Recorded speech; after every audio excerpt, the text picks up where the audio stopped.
काल आमी पयल्या वाचपांत जाकोबान आपल्या पुतांक सांगलोली खबर आयकली. ताणें म्हणलें, म्हज्या पुतां भितर जुदाच्या घराण्यांतल्यान बसयलोलो सोडवणार येतलो. आयच्या पयले वाचपांत जेरेमायस प्रवाद्या कडल्यान देव म्हणटा, दाविदाच्या घराण्यांतल्यान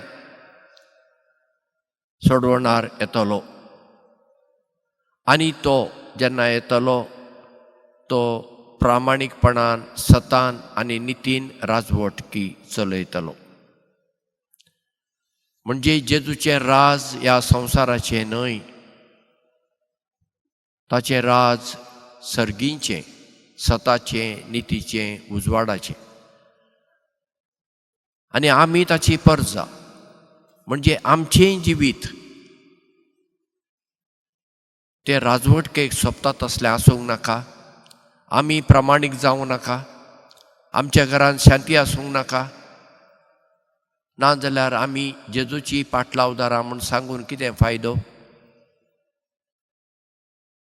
आनी जायते फावटी अशें घडना.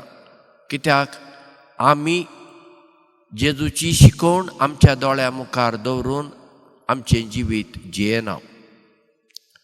दुसऱ्या वाचपांत आमी जेजूच्या जल्माची खबर सांगली. तें वाचप समजून घेवंक जाय जाल्यार जुदेव लोकांची काजारां कशीं जातालीं त्या काळार तें आमी समजून घेवंक जाय. त्या काळार म्हणजे जेजूच्या काळार आनी ताच्या आदीं सगळीं काजारां सैरिकेन जातालीं. मोगाचें प्रश्नच ना. आवय बापय तीं ठरयतालीं म्हज्या पुताक खंयची चली हाडची वा म्हजे चलयेक खंयचो चलो हाडचो आवय बापय ठरयतालीं. आनी तीं भुरगीं ल्हान आसतनाच आवय बापय दोनी वाटेची आवय बापय मेळून उलयतालीं. म्हणजे पयलो पावंड आसलो तो उतर दिवचो. मागीर भुरगीं वाडोवन व्हड जालीं तेन्ना तांची करार जाताले, जाका आतां आमी मुदी अशें कितें म्हणटा पळय, ती जाताली. एक फावटी मुदी जातच, करार जातच मागीर लग्न मोडूंक जायना. ती आतां मुदी जातच घरकार आनी घरकान्न कशी, पूण सांगाता जियोंक ना. चलो आपल्या घरा आनी चली तिच्या घरा जियेताली. ती मुदी जावच्या पयलें ताणी म्हणूंक जाता, ना म्हाका हाच्या लागीं काजार जावंक नाका, हिच्या लागीं काजार जावंक नाका, बरें आसलें. पूण एक फावटी मुदी जातच ताणी विस्वासान रावचें पडटालें. आनी अशें तांकां 1 वर्स आपापल्या घरांत रावचें पडटालें. आतां आयचें वाचप आमी आयकलां तो दुसरो पावंडो. जुजेची आनी मारयेचें करार जाल्लें, मुदी जाल्ली, काजार जावंक ना. काजाराक 1 वर्स रावूंक जाय. आनी तांचे काजार एका दिसाचें न्हय, 7-8 दीस तो समारंभ चडसो रातचो आसतालो. गांवचो लोक सैरीं दायरीं सगळीं येतालीं. ती एक सामाजीक कार्यावळ, सोशल इव्हेंट अशें जातालें. आतां जेन्ना जुजे आनी मारिया सांगाता येवन जिवचे आदींच मारिया गर्भेस जाल्लेली खबर जुजेक मेळ्ळी. आनी जुजे नितिवंत मनीस जाल्ल्यान गुप्ती तिका सोडून दिवंक तो चिंतालो. आनी आमचें आयचें वाचप म्हणटा ते राती ताका स्वप्नांत देवदूत दिश्टी पडलो आनी देवदूतान जुजेक खरी गजाल ती सांगली. आनी जुजेन ती मानून घेतली. हें चड गरजेचें. पळया, देवाचें उतर जुजेक मेळ्ळें आनी जुजेन तें मानून घेतलें. केदो व्हडलो सॅक्रिफीस त्याग जुजेन केलो. जुजे जाणा आपूण मारयेचो पती नांवा पुरतो मात्र म्हजे हांव तिका भुरगीं जल्मोवची नात. तिचे सवय जो आतां भुरगो आसा तो पवित्र आत्म्याच्या उदेशीन जाला आनी ताका जेजू म्हणून हांवें नांव दवरूंक जाय. हें सगळें ताणें मानून घेतलें. देवाचें उतर आमी आयकता, आमी पाळटा.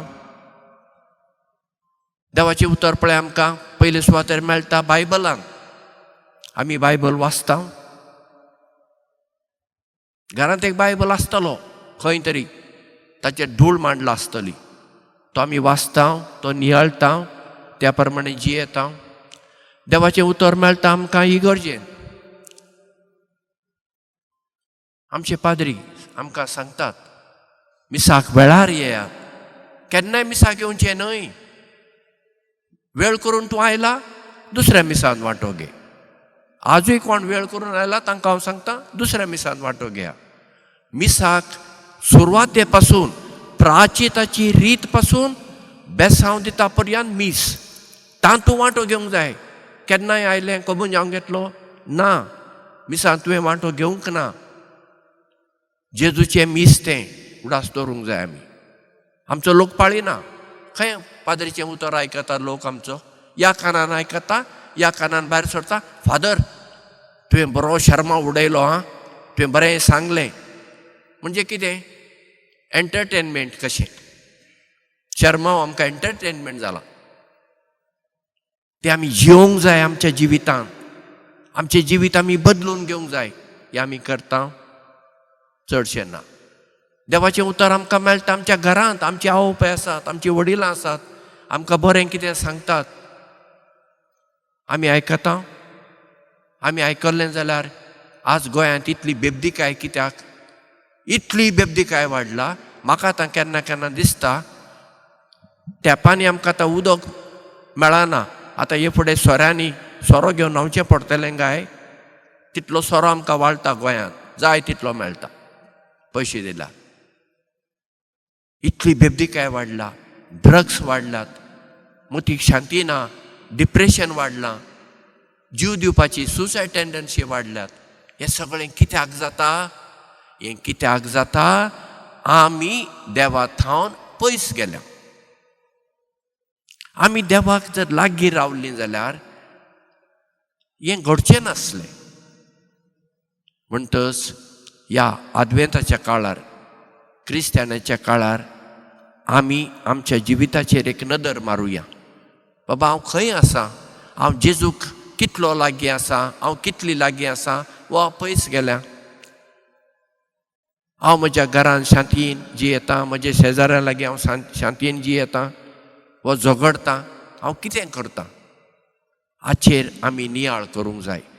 तेन्नाच नियाळ करून आमी आमचें जिवीत बदलून घेवंक जाय. तेन्नाच आमी म्हणूंक जाता नातालांच्या फेस्ताक शांती तुका, बरें फेस्त आमच्यान मागूंक जाता. काळजांत गोडसाण दवरून आमच्यान गोडसाण वांटूंक जायना. काळजांत गोडसाण आसची पडटा. ती गोडसाण आमी दिवंक जाय जाल्यार देवाच्या उतराचेर आमी खोलायेन नियाळ करून आमचें जिवीत बदलून घेवची गरज आसा.